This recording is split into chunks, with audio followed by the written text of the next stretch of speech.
এ গোলাম, আমি কেন মুসলমান হলাম? কমু বলবো আমি কেন মুসলমান হলাম? ও গোলাম, ঠাকুরগাঁওয়ের প্রসিদ্ধ ব্রাহ্মণ পরিবারে জন্ম আমার। 12 মাসে 13 পূজা, 33 কোটি দেবদেবী, তুলসীর গাছের তলায় 64 কোটি ভগবান।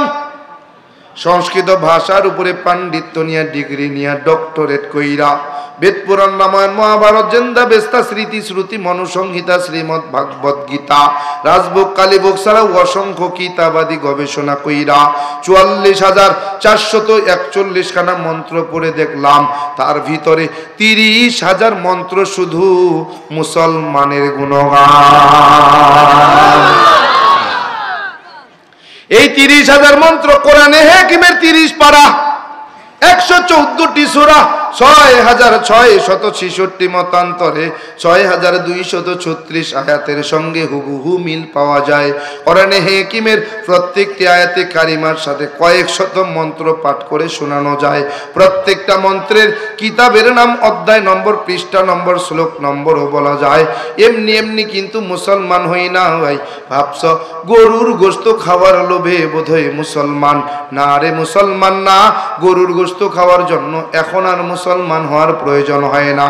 অনেক দাদা কাকা জেঠারা গোপনে গোপনে গরুর গোশত খায়।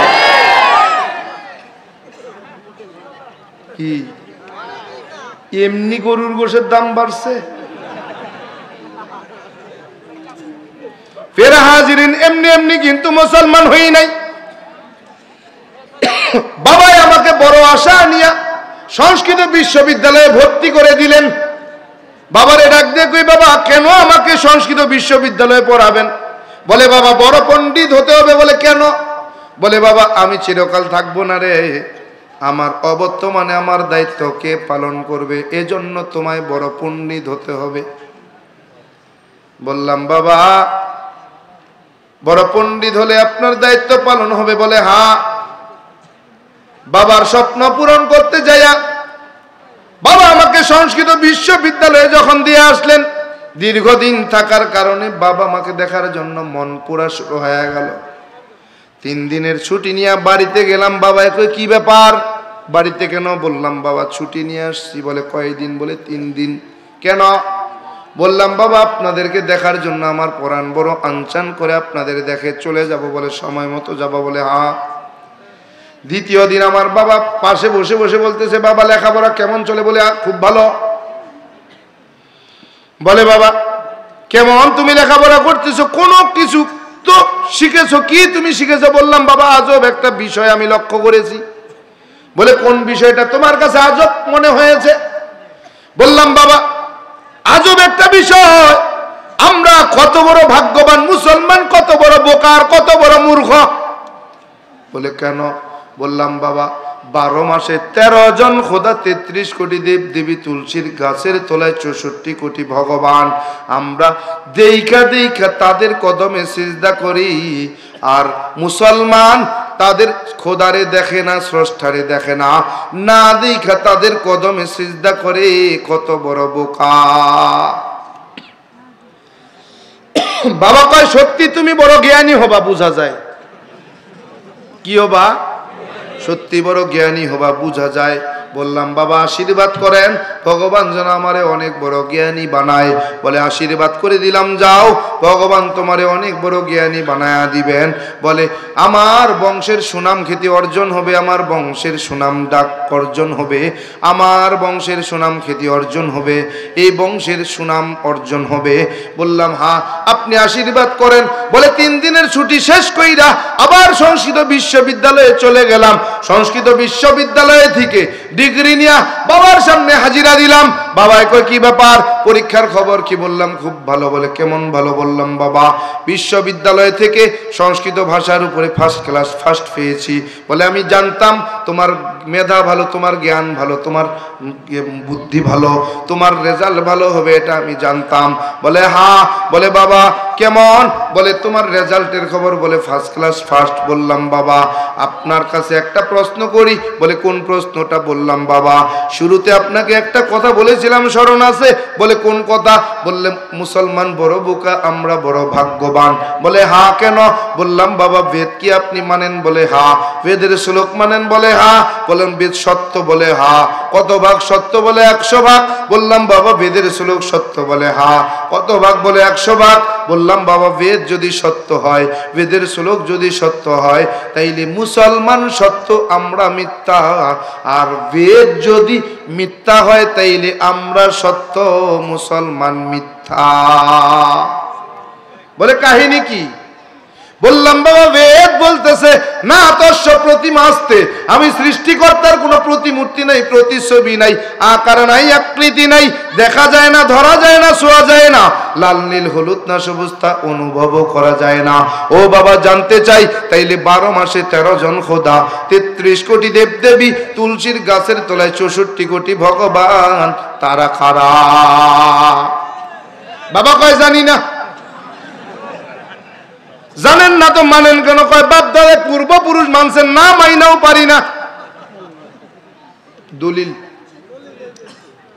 বাবার একই। বাবা শুধু এখানেই শেষ না, আরো আছে। বলে কি?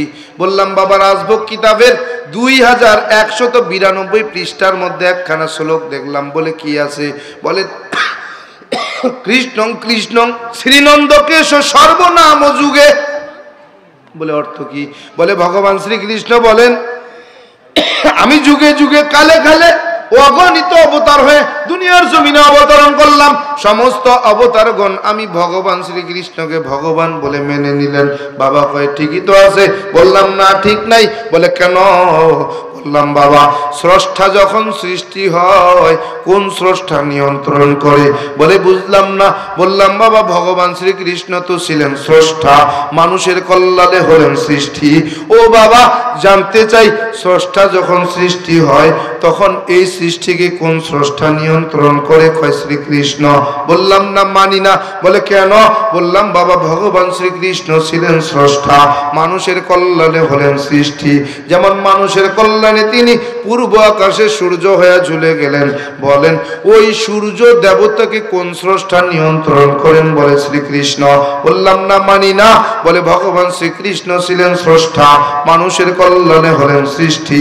স্রষ্টা যখন সৃষ্টি হয় আর পাওয়ার থাকে না, ওই সৃষ্টিকে যিনি নিয়ন্ত্রণ করেন তিনি আর কেউ না, তিনি হলেন মুসলমানের আল্লাহ। তিনি কে? বাবা কয় বুঝো না কেন? যেই আল্লাহ সেই তো ভগবান। সুর আবার পাল্টাইছে। বাবারে কই না না আল্লাহ আর ভগবান এক হয় না। বলে কেন? বললাম বাবা আল্লাহ আর ভগবান এক না। বলে কেন? বললাম বাবা আল্লাহ এমন এক সত্তা, জায়গা কাল পাত্র নাই তার কোনো পরিবর্তন। আল্লাহ এমন এক সত্তা, বলে ভগবান এমন এক সত্তা, জায়গা কাল পাত্র ভেবে হয় তার পরিবর্তন। বাবা কয় কেমন? বললাম বাবা বাংলাদেশের বাঙালি মাতৃভাষা বাংলা, বাংলা ভাষায় কথা বলি। বাংলাদেশের হিন্দুরা যখন বাংলা ভাষায় তার স্রষ্টাকে ডাকে কি বলে ডাকে? বলে ভগবান।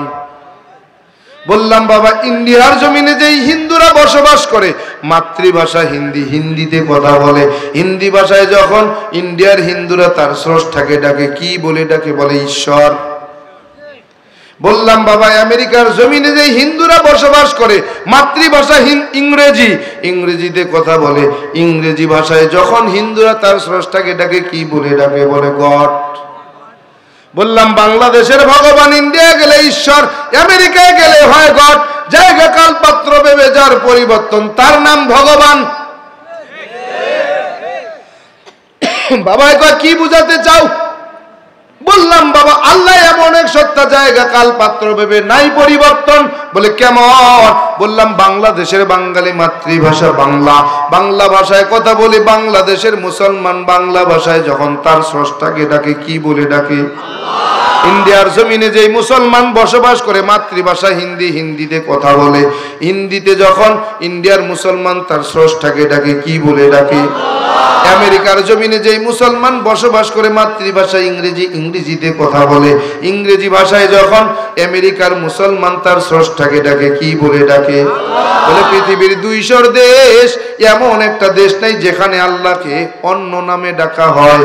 তার মানে বোঝা যায় আল্লাহ এমন এক সত্তা, জায়গা কাল পাত্র ভেবে নাই তার কোনো পরিবর্তন। বাবা কয় বুঝো না কেন? আল্লাহর ভগবান আলাদা কেউ না। বলে কেমন? বলে বাবা ভগবান সর্বত্র বিরাজমান। আল্লাহ কেমন?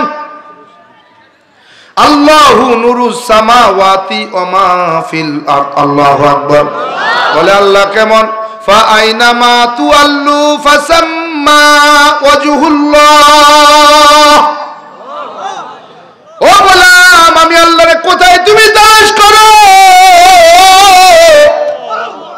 সামনে তাকাও আমি আল্লাহ, পিছনে তাকাও আমি আল্লাহ, ডাইনে তাকাও আমি আল্লাহ, বামে তাকাও আমি আল্লাহ, আসমানে তাকাও আমি আল্লাহ, জমিনে তাকাও আমি আল্লাহ, গাছের দিকে তাকাও আমি আল্লাহ, গাছের পাতার দিকে তাকায় দেখো সেখানেও আমি আল্লাহ। বাবা কই কি বুঝাতে চাও? বললাম বাবা আল্লাহর ভগবান এক হবে না। বলে কেন? বলে বাবা আল্লাহর কোনো শরীক নাই, ভগবানের শরীকের শেষ নাই। বলে কেমন? বললাম বাবা ভগবানের ভগবতী আছে, ঈশ্বরের ঈশ্বরী আছে, শিবের পার্বতী আছে, ব্রহ্মার সরস্বতী আছে, বিষ্ণুর লক্ষ্মী আছে, কৃষ্ণের রাধা আছে, কিন্তু আল্লাহ এমন এক সত্তা যার কোনো শরীক নেই, যিনি লা শারীকা লাহ। বাবা কয় বুঝো না কেন? আল্লাহর ভগবান আলাদা কেউ না। বলে কেমন? বাবা কয় বলো আল্লাহ লিখতে কয়টা হরফের প্রয়োজন? বললাম 4। আলিফ লাম লাম হা, 4 হরফে আল্লাহ। বলে ভগবান কয় হরফে? বলো 4। ভগবান। বলে দেখছো নি কত সুন্দর মিল পাওয়া যায় রে। শাব্দিক অর্থে আল্লাহর ভগবান আলাদা কেউ না। বললাম বাবা শাব্দিক অর্থে যদি আল্লাহর ভগবান এক হয়, আবিধানিক অর্থে আল্লাহর ভগবান এক নয়। বলে কেন? বলে 4 হরফে আল্লাহর অস্তিত্ব পাওয়া যায়, 4 হরফে ভগবানের অস্তিত্ব নাই। বলে কেমন? বললাম বাবা ভগবানের ভবাদ দিলাম, থাকলো কি? গবান। ওই যুবক গুগলে সার্চ দাও, গুগলের মধ্যে লিখো গুগল গবান শব্দের অর্থ। বাবারে কই বাবা বাংলা ডিকশনারি দেখে বলেন গবান শব্দের অর্থ। বাবায় কয় গোবর। পাক না না পাক? পবিত্র না অপবিত্র? বললাম বাবা আপনার ভগবান কিন্তু নাপাক হয়ে গেল। বলে লাফায়ও না, তোর আল্লাহও থাকবে না। বলে কেমন? বলে আলিফ বাদ দিছি, আছে কি? বলে লাম লাম হা। বলো তোমার আল্লাহ কোথা আছে? লিল্লাহি মা ফিস সামাওয়াতি ওয়া মা ফিল আরদ। আল্লাহু আকবার। আল্লাহ আছে না নাই? বাবারে কই বাবা আল্লাহ কিন্তু এখন আছে, ভগবান নাপাক হয়ে গেছে। বাবায় কয় লাফাইস না, আল্লাহও থাকবে না। বলে কেমন? বাবারে ডাক দে কই বাবা গোবানের গোবাদ দিলাম, থাকলো কি? বলে বান। আয় যুবক গুগলে সার্চ দাও। বাবারে কই বাবা বাংলা ডিকশনারি থেকে বলেন বান শব্দের অর্থ। বলে 2টা। 1 নম্বরে কয় বন্যা। কি? এই উত্তরবঙ্গের মানুষ আসেনি না? আসেনি আমাকে এলাকার লোক? ওদিকে বন্যারে কি কয়? বান কয়নি? 1 নম্বরে বন্যা, 2 নম্বরে গাভীর ওলান। কোন এলাকায় কয় গাভীর ওলানের বাদ বা বান? আসেনি? দিনাজপুর, ঠাকুরগাঁও, রংপুর, বৃহত্তর, বরিশালেও বাট কয় না? পাওয়া গেছে আরো এক জায়গা। কয় 2টা। 1 নম্বরে বন্যা, 2 নম্বরে গাভীর ওলান। বাবারে কই বাবা আপনার ভগবান কিন্তু গাভীর ওলান। বলে লাফাইস না রে, আল্লাহও থাকবে না। বললাম কেমন? বলে লাম বাদ দিছি। আছে কি? বলে লাম হা। এইবার বল তোর আল্লাহ কোথা আসেনি? লাহু মা ফিস সামাওয়াতি ওয়া মা ফিল আরদ। আল্লাহু আকবার। আল্লাহ আছে না নাই? বাবারে ডাক দে তুই, বাবা আল্লাহ কিন্তু এখনো আছে, ভগবান কিন্তু গাভীর ওলান হয়ে গেছে। বাবা কয় লাফাইজ না, কি বুঝাতে চাও? বললাম বাবা বানের ব বাদ দিলাম, থাকলো কি? বলেন ন। বাংলা ডিকশনারি থেকে বলেন ন শব্দের অর্থ বলে দুইটা। এক নম্বরে গ্রামের ভাষায় যখন আমরা গণনা করি, গণনা ৫, ৬, ৭, ৮, ৯, ১০। ১ নম্বরে ৯, ২ নম্বরে নাই। তার মানে ভগবানের কোনো অস্তিত্ব নাই। বাবা কয় তোর আল্লাহ নাই। কেমন? বলে লাম বাদ দিলাম, থাকলো কি? বলে এবার বল তোর আল্লাহ কোথা আসেনি? হুয়াল্লাহুল্লাযী লা ইলাহা ইল্লাহু। আল্লাহু আকবার। আল্লাহ আছে না নাই? বাবারে ডাক দে কই বাবা আল্লাহ কিন্তু এখনো আছে, ভগবান নাই হয়ে গেছে। বাবা কয় কি বুঝাতে চাও? বললাম বাবা এখানে শেষ না, আরো আছে। বলে কি আছে? বললাম বাবা প্রত্যেকটা জাতির মধ্যে একজন নির্দিষ্ট স্রষ্টা পাওয়া যায়। বলে কেমন? বললাম বাবা যদি আমি কোনো খ্রিস্টান ভাইকে জিজ্ঞাসা করি বলো তোমার স্রষ্টাকে, বলবে যীশু খ্রিস্ট। যদি আমি কোনো বৌদ্ধ ভাইকে জিজ্ঞাসা করি বলো তোমার স্রষ্টাকে, বলবে গৌতম বুদ্ধ।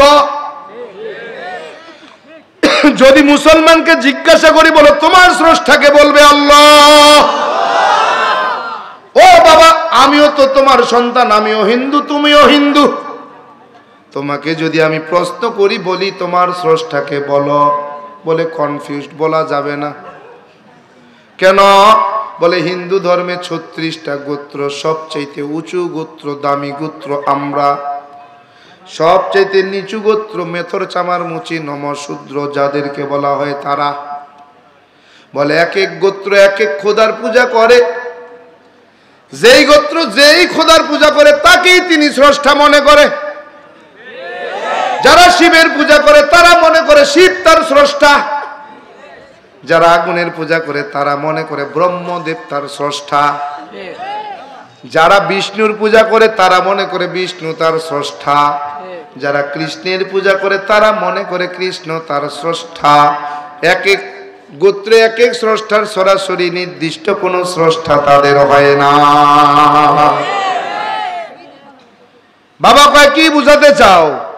বললাম বাবা কিছুই বুঝাতে চাই না, বুঝাইতে চাই না, জানতে চাই।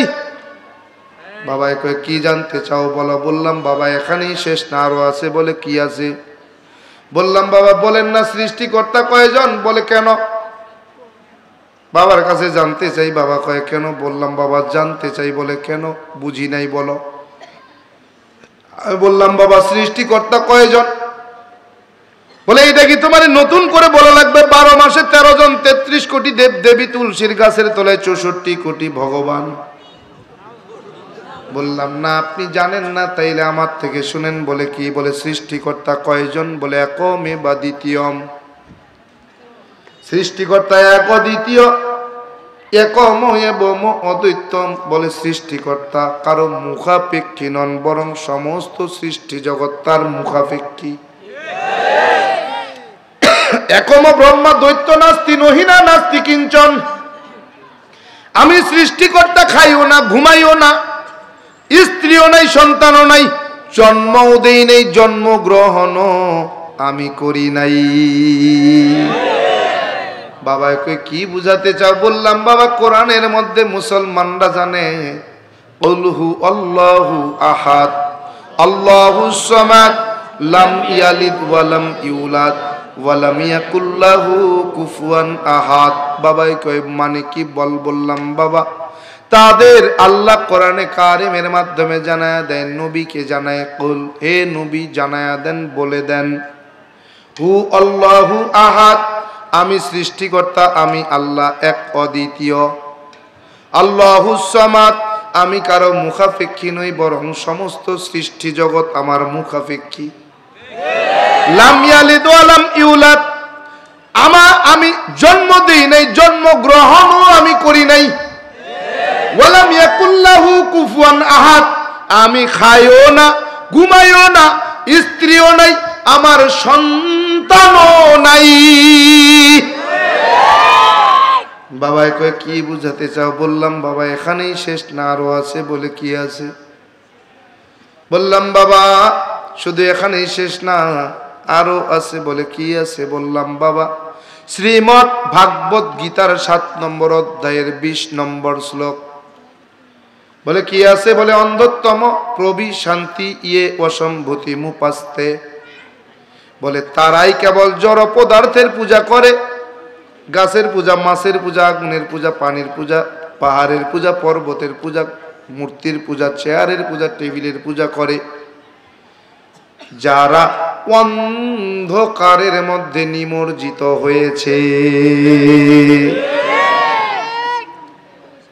বাবা কয় কি বলতে চাও? বললাম বাবা এখানেই শেষ না, আরো আছে। কতগুলো বলবো, বলে শেষ করা যাবে না। 30,000।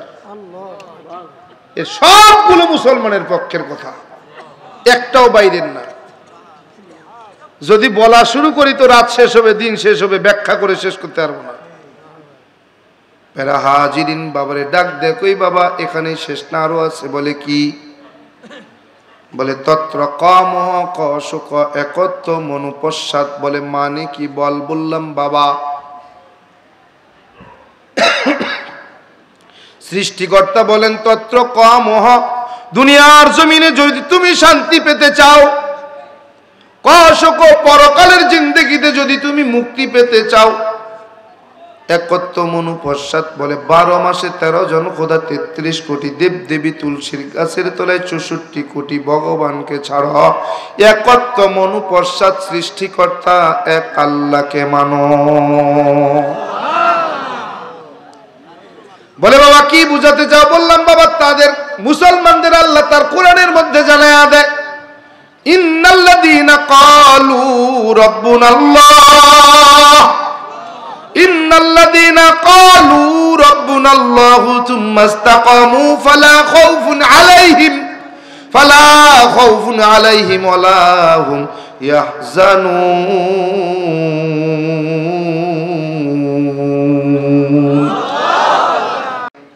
বলেন নিশ্চয়ই যারা আমি আল্লাহ তাআলাকে রব বলে মেনে নিল, রব কি বলে? রব বলে মেনে নিল, সুম্মাস্তাকামু ফালা খাউফুন, দুনিয়ার জমিনে তার না আছে কোনো ভয়, ওয়ালা হুম ইয়াহজানুন, আর পরকালের জিন্দেগিতে না আছে তার কোনো চিন্তা। কেমনে বুঝাইতাম? বাবারে ডাক দেখই বাবা শুধু এখানেই শেষ না, আরো আছে। বলে কি আছে? বললাম বাবা এখানেই শেষ না। ও বাবা গরুর গোশত খাওয়া যে মানা তোমার ধর্মে কোথায় আছে? বলে জানি না। গরুর গোশত খাও না কেন? কয় ধর্মে মানা। বলে কোথায় মানা তা কি তুমি জানো? বলে না জানি না। বলে তাইলে মানো কেন? বলে বাবা কি বুঝাতে চাও? বললাম বাবা তোমার ধর্মে গরুর গোশত খাওয়া বৈধ। বলে কি কও? গরুর গোশত খাওয়া বৈধ? বলে হ্যাঁ, যদি কোনো দাদা কাকা যেটা আমার বয়ান শুনে থাকেন, চ্যালেঞ্জ যদি করতে পারেন সামনে দাঁড়ান। যদি আপনি প্রমাণ করে দিতে পারেন আপনার ধর্মে গরুর গোশত খাওয়া মানা, কথা দিলাম আমি আপনার ধর্মে ফিরে যাবো। আর যদি আমি প্রমাণ করে দিই আপনার ধর্মগ্রন্থে গরুর গোশত খাওয়া বৈধ, কথা দেন আপনি কি কালেমা পড়ে মুসলমান হতে পারবেন? প্রমাণ দিয়া যায়। বাবা কি বুঝাতে চাও? বললাম বাবা কলকি পুরাণটা খুলবেন। বলে কি আছে?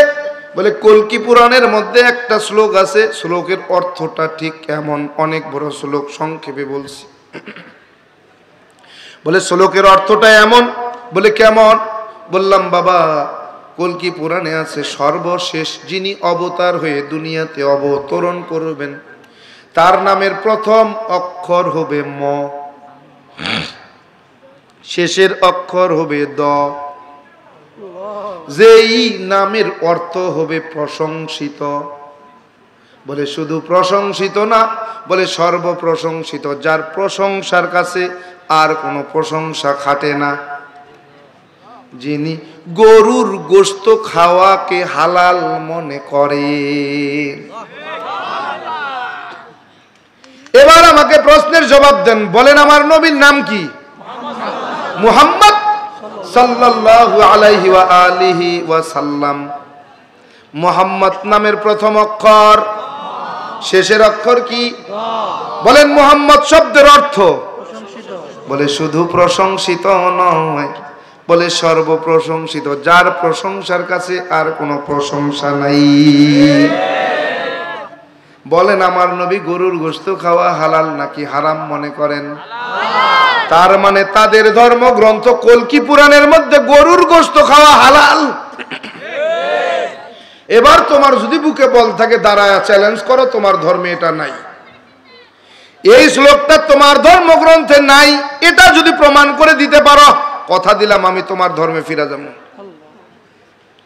আর যদি তোমার ধর্মগ্রন্থ থেকে আমি এটা প্রমাণ করে দিতে পারি, কথা দাও তুমি ইসলাম গ্রহণ করবে।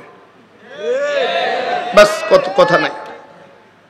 তোমার সঙ্গে আমার খালি খালি দ্বন্দ্ব বাধাই লাভ কি? তোমার সঙ্গে আমার তো জমি জায়গা নিয়ে শত্রুতা নাই, কি আত্মীয়তা নিয়ে কোনো ঝামেলা আছে?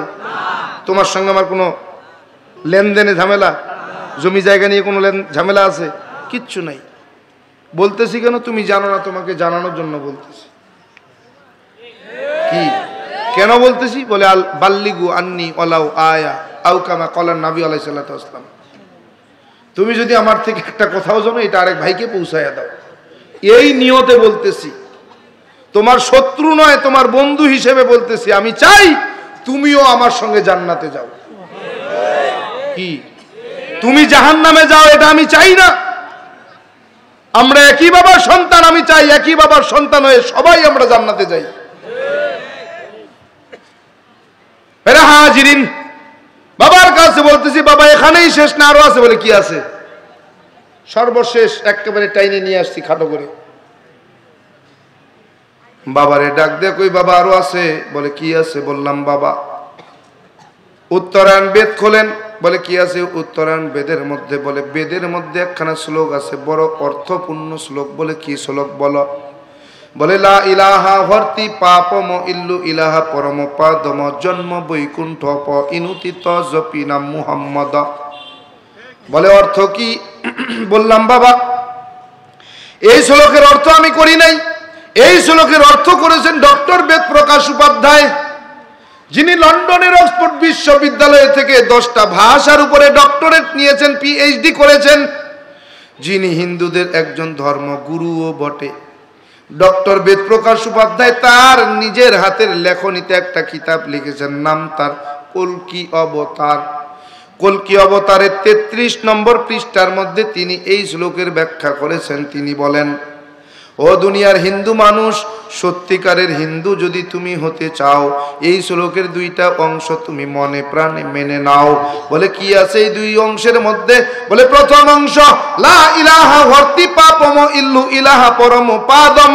বলে যদি তুমি পাপ থেকে মুক্তি পেতে চাও, পাপগুলোকে পুণ্যের দ্বারা পরিবর্তন করাতে চাও, 12 মাসে 13 জন খোদা, 33 কোটি দেব দেবী, তুলসীর গাছের তলায় 64 কোটি ভগবানকে ত্যাগ করো, লা ইলাহা ইল্লু ইলাহা নামক কালেমা পড়ে মুসলমান ধর্ম গ্রহণ করো।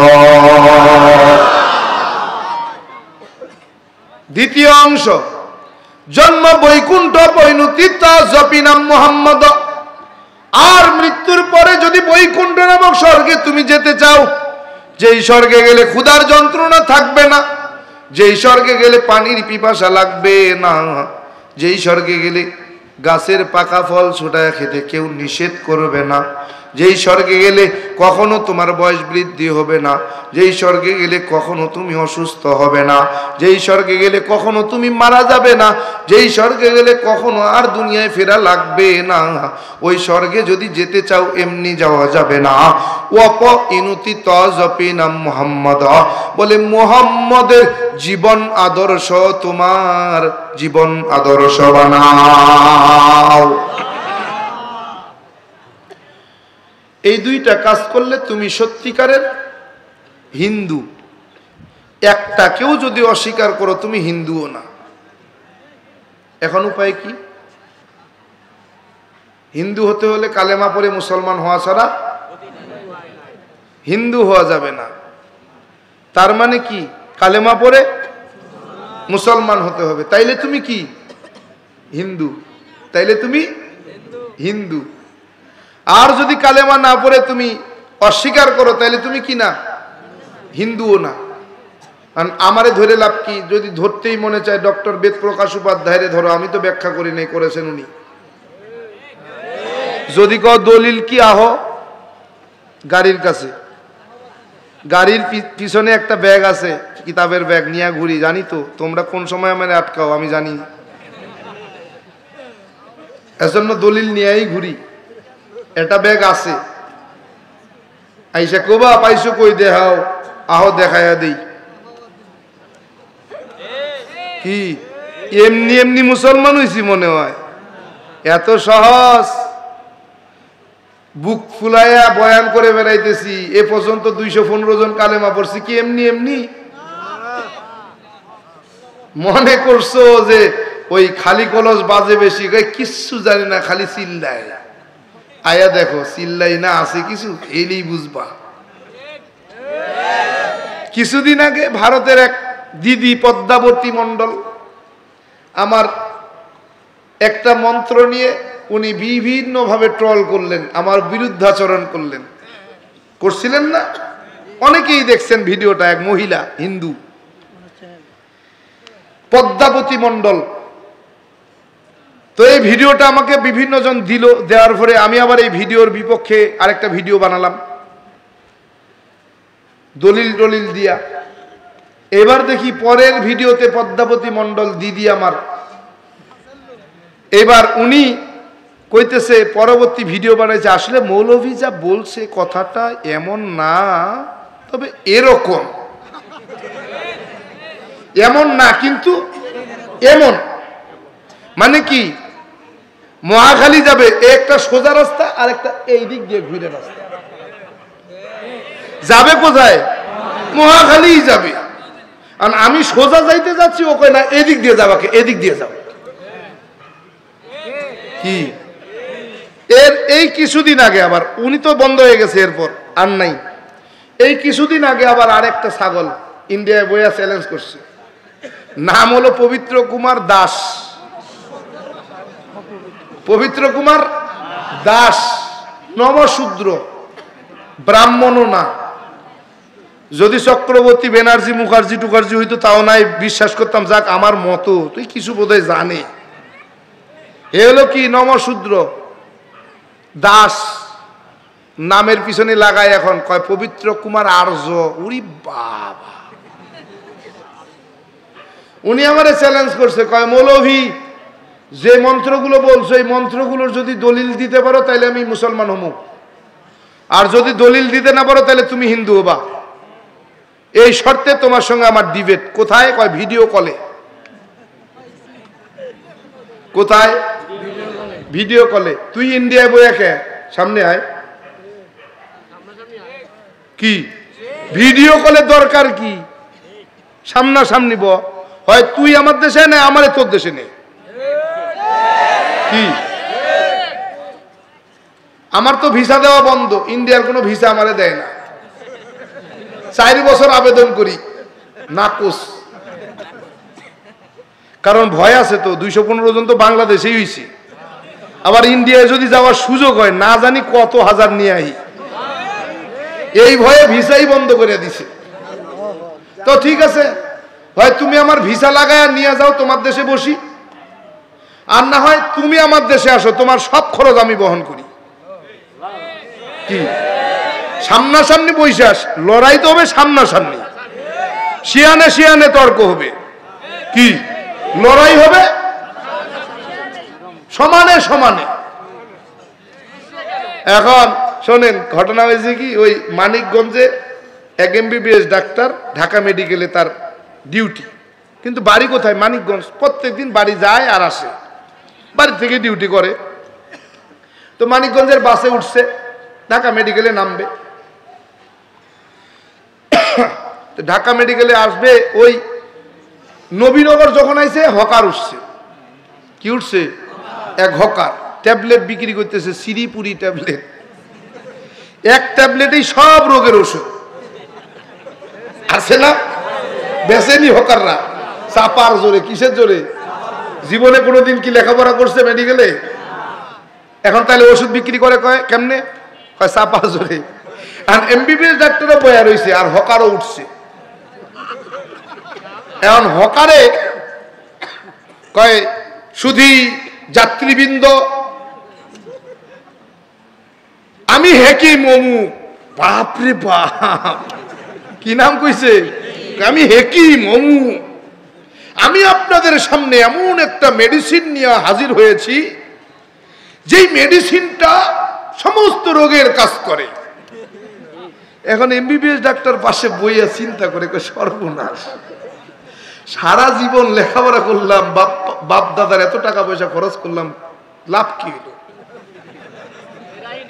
এত ওষুধের নাম মুখস্থ করে কি ফায়দা হয়েছে? একটা ওষুধের নাম দিয়েই সব রোগের ওষুধ চিকিৎসা করে, তা আমি এত টাকা পয়সা খরচ করে করলাম কি? এখন হকার দেখি কি হয়। হকারে কইতে যে ভাই আপনার মাথা ব্যথা, এই ট্যাবলেট খান সেরে দেবো। আপনার পেটে ব্যথা, এই ট্যাবলেট খান সেরে দেবো। আপনার চুলকানি খাওয়ানি, এই ট্যাবলেট খান সেরে দেবো।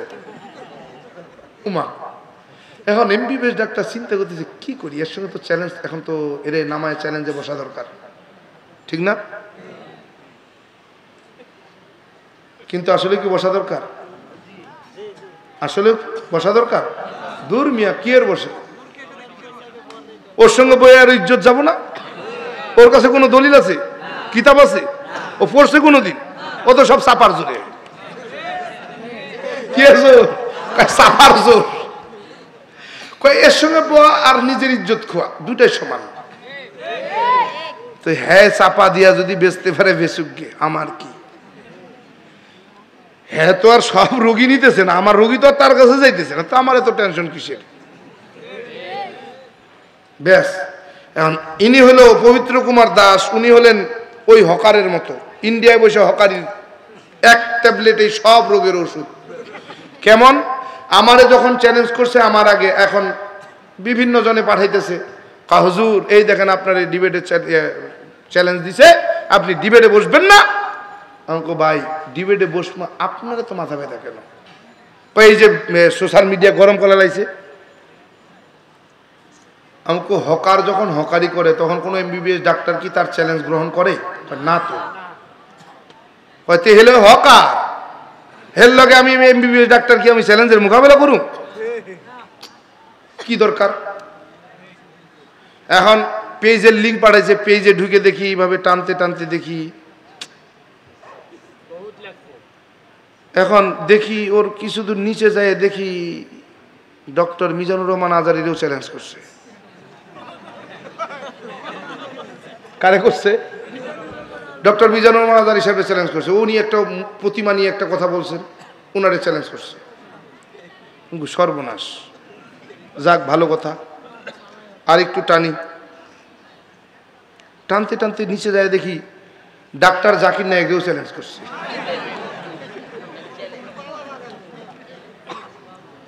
তার মানে ওরা কেউ চ্যালেঞ্জ যখন গ্রহণ করেনি, তখন আমারে চ্যালেঞ্জ করছে। তখন আর বুঝতে বাকি নাই, এটা কি খালি কলস? কেউ এখন একদম চুপ হয়ে গেছে, আর কোনো কথা নাই। আর যখন কইছি যে তুই আমার দেশে আয়, এই ভিডিওগুলো আবার পাঠাইছে না, গেছে না তার কাছে, এখন আর কোনো সারা শব্দ নেই, হারাই গেছে। তে পর্যন্ত কত দেখলাম লাফাইলো, সামনে কেউ এলো না, সামনে কেউ এলো না। এই ঢাকার একটা ঘটনা, বড় এক পণ্ডিত, বাংলাদেশের বিভিন্ন জায়গায় তিনি বক্তব্য দেন, বড় বড় সেমিনারে। তাদের অনেক ওষুধ কোম্পানি, নাম কইতাম না, কইলে চিনে লাইবেন, একজনের নামি দামি একটা ওষুধ কোম্পানি চেয়ারম্যান, ওনার পিএস একদিন ফোন দিছে। ওই যে কেবল কইছি না, শ্রীমদ্ ভাগবত গীতার 7 নম্বর অধ্যায়ের 20 নম্বর শ্লোক, ব্যাখ্যা করছি। পিএস ফোন দিয়ে কইতেছে, হযরত আপনার সঙ্গে কিছু কথা ছিল, বলেন কি বলবেন। বলে আমি ঢাকা অমুক ওষুধ কোম্পানির চেয়ারম্যানের পিএস। আচ্ছা ভালো কথা, বলেন। বলে আমার কাছে একটা শ্রীমদ্ ভাগবত গীতা আছে, যেটা 1980 সালে লেখা, সংস্করণ করা। আপনি যে রেফারেন্সটা দিছেন 7 নম্বর অধ্যায়ের 20 নম্বর শ্লোক, আমি এটা বের করছি। আমাকে ভাই এটাই সঠিকটা পাওয়া সন্দেহ আছে। বলে না হুজুর, এখানে 3 ভাষায় ব্যাখ্যা করা আছে। প্রথমে সংস্কৃত ভাষায় আপনি যেই শ্লোকটা বলছেন সেটা, এরপরে এটাকে হিন্দি ভাষায় রূপান্তর করা হয়েছে, এরপরে ইংরেজি ভাষায় রূপান্তর করা হয়েছে, এরপরে বাংলা ভাষায় রূপান্তর করা হয়েছে। 3টা ভাষা দিয়ে এই শ্লোকের ব্যাখ্যা করা আছে। তো আপনি ঠিক যেইভাবে ব্যাখ্যাটা করছেন, আমি ঠিক সেইভাবে ব্যাখ্যাটা পাইছি। তো ঢাকেশ্বরী মন্দিরের পণ্ডিত মশাইরে আমি যায়া বলছি যে, পণ্ডিত মশাই এই যে শ্রীমদ্ ভাগবত গীতা আপনাদের পণ্ডিত, হিন্দু পণ্ডিত নব মুসলিম আব্দুর রহমান জামি এই ব্যাখ্যাটা করছেন, সত্য নাকি মিথ্যা আপনি একটু বলেন। কয় আমি জানি, এটা সত্য, আমি জানি। কয় ওনার সঙ্গে একটু বসা যায় না। বলে না না না, বসা যাবে না। কেন? কয় বসলেই সমস্যা, ঝামেলা আছে। কি ঝামেলা? কিসের কিসের ঝামেলা? এখন কেঁচো খুঁড়তে কেউ উঠে বেরোয় নাই। যদি কেঁচো খুঁড়তে যায় কেউ উঠে বেরোয় যায়, তাহলে তো বিপদ, তাহলে তো আর কেউ থাকবে না, সব দলে দলে যাবো গা। কি এজন্য আর সামনে কেউ আসে না। এর হাজরিন, আমি এটা প্রমাণ করার জন্য এতক্ষণ পর্যন্ত আমি এই আলোচনা করেছি, কোরআন যে সত্য নির্ভুল, এতে কোনো সন্দেহ আছে? আজ পর্যন্ত কেউ ভুল বের করতে পারছে? আরে ভুল তো দূরের কথা মিয়া, একটা নুক্তার পরিবর্তন কেউ দেখাতে পারছে? কিয়ামত পর্যন্ত পারবে? কেন পারবে না? রব বলেন, ইন্না নাহনু নাযালনা যিকরা ওয়া ইন্না লাহু লাহাফিজুন। আল্লাহু আকবার। স্পষ্ট কথা, নিশ্চয়ই এই কোরআন নাজিল করেছি আমি, কে? আল্লাহ। নিশ্চয়ই এই কোরআন হেফাজত করব আমি, আল্লাহ। অতএব টেনশন কিসের? পৃথিবীর জমিনে 1249টা ধর্মগ্রন্থ, বাংলাদেশের বেদ, ইন্ডিয়ার বেদ আর আমেরিকার বেদ, 3টা এক জায়গায় করলে মিলে না। বাংলাদেশের ইনজিল, ইন্ডিয়ার ইনজিল আর আমেরিকার ইনজিল 3টা এক জায়গায় করলে মিলে না। বাংলাদেশের ত্রিপিটক, চীনের ত্রিপিটক আর ইন্ডিয়ার ত্রিপিটক এক জায়গায় করলে মিলে না। কিন্তু 200 দেশ, পৃথিবীর জমিনে 200 দেশের 200 কোরআন এক জায়গায় করে 200 কোরআনের হাফেজকে কোরআন পরিবর্তন করে দিয়ে দিয়ে দিয়ে দিয়ে মিলায়া দিলেও, পড়তে দিলে একটা কোরআনের থেকে একটা নুক্তারও পরিবর্তন পাওয়া যায় না। তার মানে বোঝা যায় কি, এতে সন্দেহ নাই দুনিয়ার জমিনে সত্যি যদি কোনো ধর্ম থাকে সেটার নাম ইসলাম, নির্ভুল যদি কোনো গ্রন্থ থাকে সেটার নাম কোরআন। বাবার কাছে বলতেছি, বাবা 1250টা ধর্মগ্রন্থ, এমন একটা ধর্মগ্রন্থ নাই যেখানে ইসলাম শ্রেষ্ঠ জীবন বিধান কথাটা বলে নাই। বলে কেমন?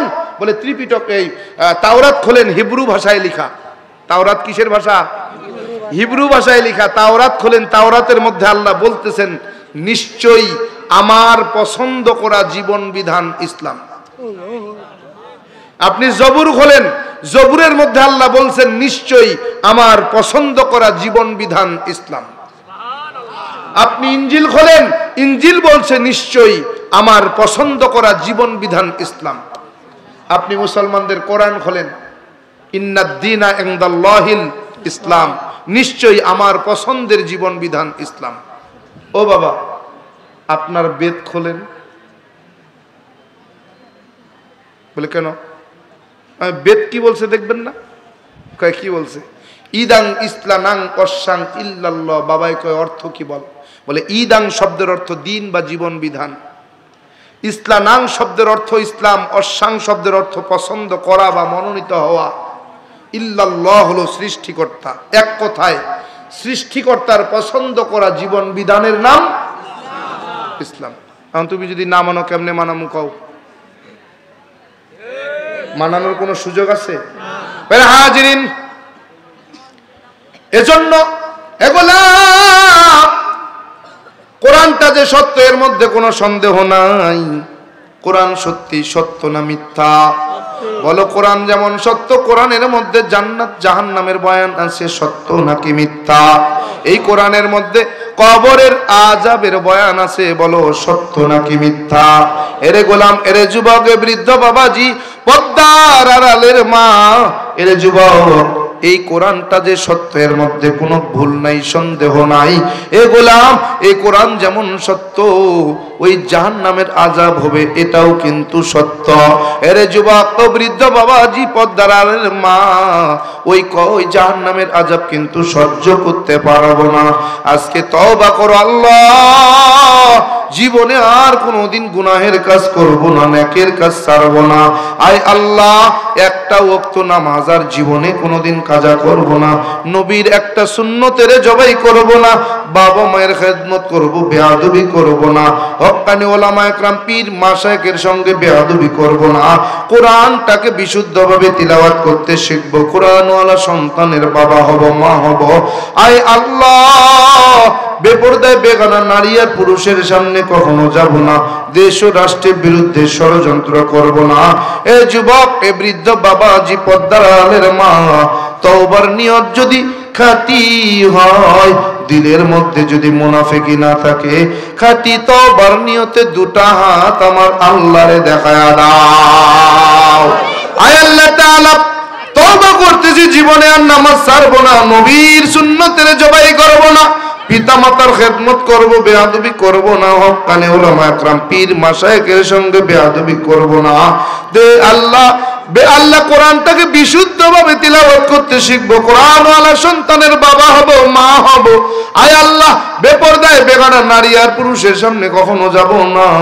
আয় আল্লাহ, স্বামীর খেদমত করব, স্বামীর নেককার বিবি হয়ে যাব। আয় আল্লাহ, দেশ ও রাষ্ট্রের বিরুদ্ধে ষড়যন্ত্র করব না। আয় আল্লাহ, আপনি আমাদের সকলের তওবাকে কবুল করে নেন, তওবার উপরে মজবুত হয়ে চলার তৌফিক দান করেন, বলেন আমিন। হাজিরিন, ছাত্ররা কই? ব্যাগটা নামান, সবাই সহযোগিতা করব মাদ্রাসার জন্য। ব্যাগের মধ্যে যে যা পারবো দিয়ে দেবো ইনশাআল্লাহ, কেউ মাহরুম হব না। এরপরেই দোয়া হবে, দোয়া করে আমরা চলে যাব ইনশাআল্লাহ। কই ছাত্ররা? উঠু উঠু উঠু, দ্রুত দ্রুত দ্রুত ব্যাগ নামাও।